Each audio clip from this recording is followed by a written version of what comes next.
Why are you staring at me? Honey, where's my super suit? No, dude, come on. No. Where is my super suit? Right? It's funny. It's fun. Where's my No, super dude, seriously, stop. All right, that joke is like 15 years old. No one thinks it's funny anymore. Can we not keep doing it? Really? All right, fine, okay, whatever, dude, whatever. Okay. Well, I'm assuming you saw The Incredibles 2, so what are your thoughts on that? Oh.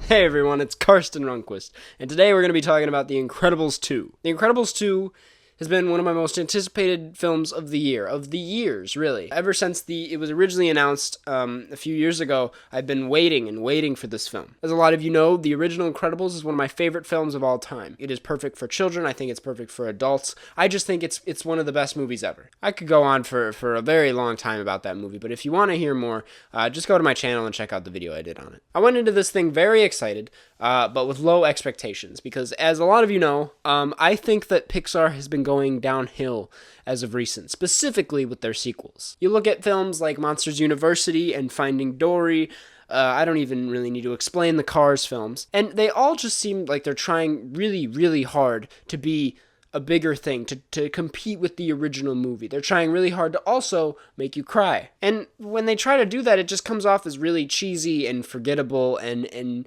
just not great. So with that being said, I was really scared because, as you know, The Incredibles, one of my favorite films of all time, had the potential of getting ruined with this new movie. But I ended up seeing it, and my thoughts are, it's actually pretty good. Yeah, that's right, I actually kind of liked it. My favorite thing about this film is that unlike all the other Pixar sequels, unlike all the other Pixar films in general, this film is not trying to make you cry. For once, Pixar has made just an entertaining film, just a straight up entertaining animated film. I'm really glad they did too, because I really didn't see The Incredibles going in any other direction than just being simply entertainment, because we've already seen the emotional sides of them as much as we can see, so there really wasn't any more room for it to go. They could have taken the direction of focusing more on Violet and Dash and as they grow up and some of the things that go along with that, but we all know that would have ended up really cheesy and cringy. They do focus a little bit on Violet and some of her boy problems, but not to an extent where it ruins the movie. The main focus of this film was clearly just to make a good, fun summer movie, and they accomplished that. Now, as for the animation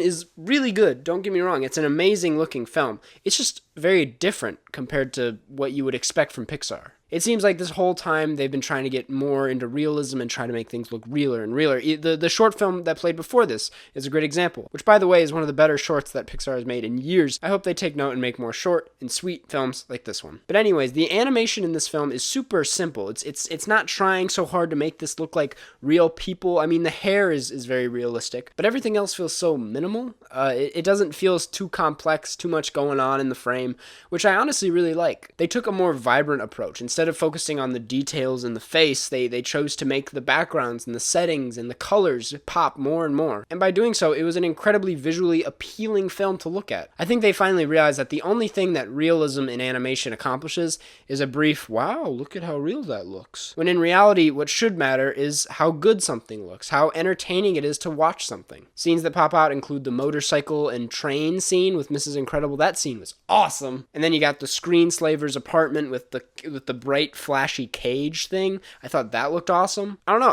I think this might be my favorite Pixar film visually. I say that with each film because they get better at what they do visually with each film, but this one really stood out to me. Another thing I really enjoyed about this movie is that it is essentially the same film as the first one, but it's also somehow not predictable. They have the secret villain and the ending that assumes a third film will come out, and they have a bunch of the same stuff as the beginning of the film. But it's not like throughout this thing I was like, oh, I bet this is going to happen next. In fact, I actually didn't really know who the villain was going to be. They set it up so that there were maybe 3 possible people that could be the villain, and you never really knew exactly who it was going to be. And lastly, this film is very pro-feminist without trying too hard to be pro-feminist. It addresses motherhoods, parental roles. It has a lot of great social commentary that isn't being shoved down the viewer's throat. It gets these ideas across without trying too hard or covering up the story. As for what I don't like, basically the first act, the first 30 minutes, 20 minutes or so of this thing, not a good start, no. I thought the voice acting was really bad. The voice acting and the dialogue just in general, it was bad. Chapter. I thought we were gonna go You heard your mother. Trampoline me. It was like something out of a bad video game. I wouldn't be surprised if this was like actual dialogue pulled from the video game for this film. It just didn't feel natural. It felt like they were like splicing up audio because they missed things when they originally recorded it. It just, something about it did not work for me at all. A lot of the dialogue also just made me feel kind of stupid. Like they assumed the viewer didn't know certain things when it was clearly pretty obvious certain things were happening. I get that it's a kids movie and you have to explain to them, but I thought the first one didn't have these kind of flaws and still managed to work for all ages. On top of that, I'm not a huge fan of the new superheroes. I'm super glad that they weren't a key part of the rest of the film, that they weren't like vital characters, because they really weren't that interesting. They felt kind of unnecessary and not very memorable. I guess they worked in the context of the story, but in the grand scheme of things, I don't think they needed to be there. And I would say my biggest problem with the film is the overall voice and tone of it. What I loved about the original film is that it stood alone. It had this unique voice and style to it that no film, even then, really compared to. The Incredibles is such a unique superhero family, and they have a lot going for them that they didn't need to adapt to other animated styles and other forms of dialogue or anything like that. Whereas this one really just felt like an animated film that came out in 2018. I mean, one of the first lines in this thing is Violet going, "Hi, this isn't what you think it is." and that's just kind of the way that a 20-something in 2018 would deliver something.